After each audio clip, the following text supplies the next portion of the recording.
Already. Telling them out with again and again and again and again.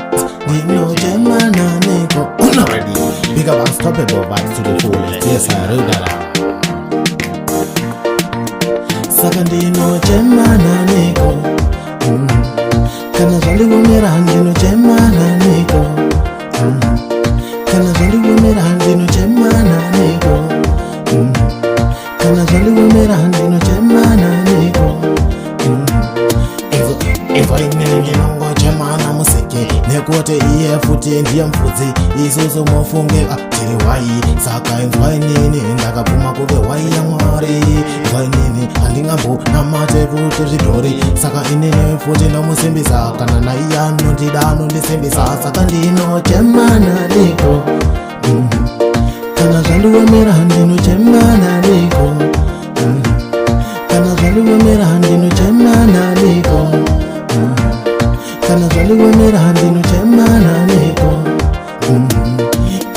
Invainini vamwe avana vaberekela mwendivo mofunge vakashayikirwa saka kanchema vanochema namwari kuti panochema vanochema iye musekile kote futi icho chega chatusara pano pasi kunamata inzwainini hakuna chimwe chingasare kunze kwaiko kunamata saka inzwainini ndinochemana niko kana zvandiwomera handinochemana niko kana zvandiwomera handinochemana niko kana zvandiwomera handinochemana niko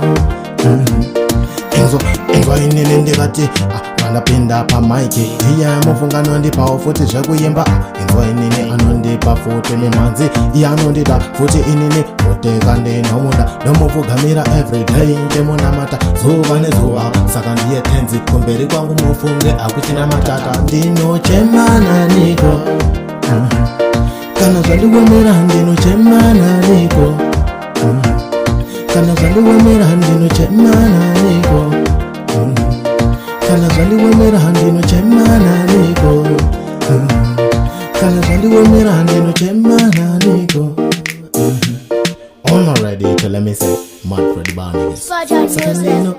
Ndinochemana niko.